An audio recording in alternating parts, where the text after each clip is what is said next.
Bonjour à tous, aujourd'hui on se retrouve pour la preview de Paris-Roubaix 2026. Paris-Roubaix, ce n'est pas une course de jambes, c'est une course de placement et de lucidité. L'an dernier, Mathieu Van Der Poel a encore dominé. Troisième victoire consécutive. Pogačar, deuxième pour sa première participation, malgré une chute vers les 40 km de l'arrivée. Et cette année, tout le monde vient sur les pavés du Nord pour essayer de faire tomber le Néerlandais. Cette édition 2026 s'inscrit dans une continuité très claire. Van Der Poel domine la course depuis plusieurs années, avec une maîtrise presque totale des moments clés, notamment dans les secteurs décisifs.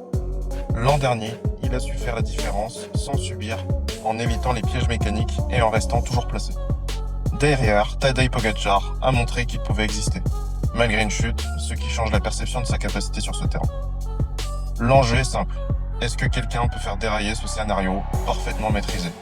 Ou est-ce qu'on assiste encore à une course verrouillée par sa supériorité sur les pavés?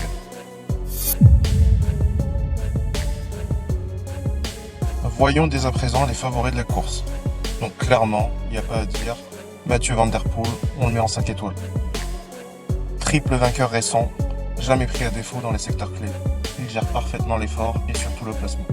Il ne subit jamais la course et il la contrôle. Dans un second temps vient Pogačar, en 4 étoiles. Ce n'est pas un spécialiste pur, mais son monteur et sa capacité à produire un effort long peuvent compenser. La vraie question reste sa gestion des pavés et sa position avant le secteur. En 4 étoiles également, ça c'est un avis personnel, je le garde mon cher Wout van Aert. Il reste une référence sur les pavés. Deuxième en 2022, toujours présent dans les scénarios difficiles, mais parfois battu sur le timing ou faute de malchance. Pedersen, en 3 étoiles, est l'un des profils les plus solides. Plus c'est long, plus il aime. Il encaisse énormément et reste dangereux dans un groupe réduit. Je mettrai également Jasper Philipsen en 3 étoiles, mais tout dépendra du scénario que l'équipe de Van Der Poel prendra. Enfin, attention à des profils comme Laporte, Brennan ou Vermeersch, capables de jouer des rôles clés, soit en anticipation, soit dans un rôle très tactique.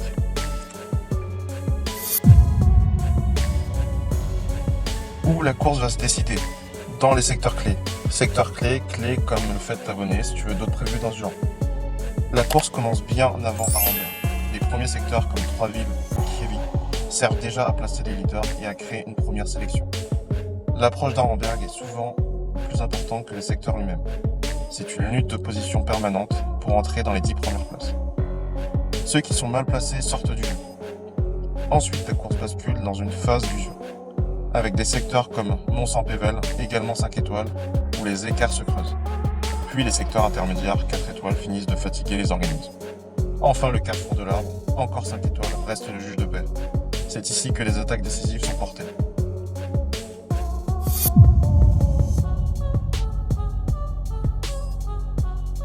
Concernant le scénario que je vois, un scénario comme celui de l'année dernière.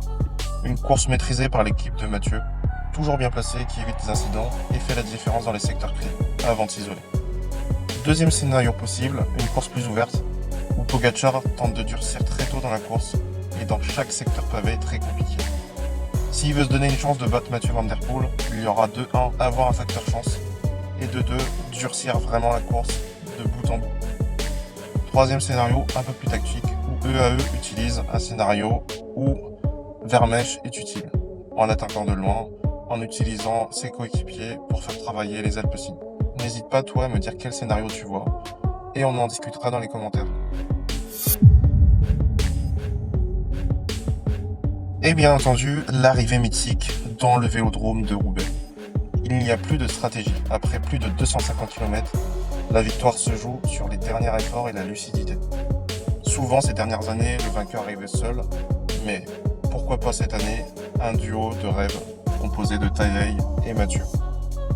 Paris-Roubaix ne sacre pas seulement le plus fort, mais celui qui maîtrise le mieux les détails. Placement, gestion, lucidité. Cette année encore, la hiérarchie est claire sur le papier. Mais la course reste totalement imprévisible. Donnez-moi votre favori en commentaire, je suis curieux d'avoir votre avis. Et on se retrouve très vite pour le reste des classiques, avec notamment Liège-Bastogne-Liège qui se profilera dans 2 semaines. Allez, bonne course à tous!